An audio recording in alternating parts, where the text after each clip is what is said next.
Alright fellas, in this video I will show you how to enable GPU acceleration settings in Blender. Once you're right inside the Blender, we need to navigate to the edit option in the top left corner of the screen, and you need to select the preferences. Once you're right inside the preferences, you need to navigate to system, and inside the system you can see the cycles render devices, and you will see the plenty of devices here, but we need to select the CUDA if you have the Nvidia graphics card. But if you have other graphics card like AMD or some other series, you can go with any desired options you have. In this case I'm going to discuss the CUDA, and in the CUDA settings you need to enable the Nvidia GeForce GTX 1660 Ti. This is my graphics card. Do not select your processor because we need GPU to render our animations or frames in the Blender. We don't need the CPU to render. And in the next settings you need to go to memory and limits, and you can select the undo steps as 32. Undo memory limit should be 0. You need to make sure global undo is turned on. For the console scroll bar lines, you can go with 256, that's fine. Texture timeout should be 120, and VBO timeout should be 122. For the garbage collection rate, it should be 60, and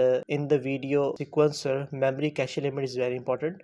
Make sure it is increased up to 6000, and if you enable the disk cache, it will increase your rendering speed in the Blender, and it will optimize the GPU by building the cache in the background. And for the sound, you can go with any settings you want, and that's it. Once you're done with these settings, you need to close it and restart your Blender. And once you're done, now you have the GPU acceleration enabled in the Blender, and you can enjoy your editing in the Blender. But if you want to further optimize it, you can watch my video on best Nvidia control panel settings for Blender to optimize it further, so that you can use the GPU acceleration while editing and rendering in the Blender, and you will feel the next level experience. And that's it. I hope you like this video. Have a nice day and see you soon.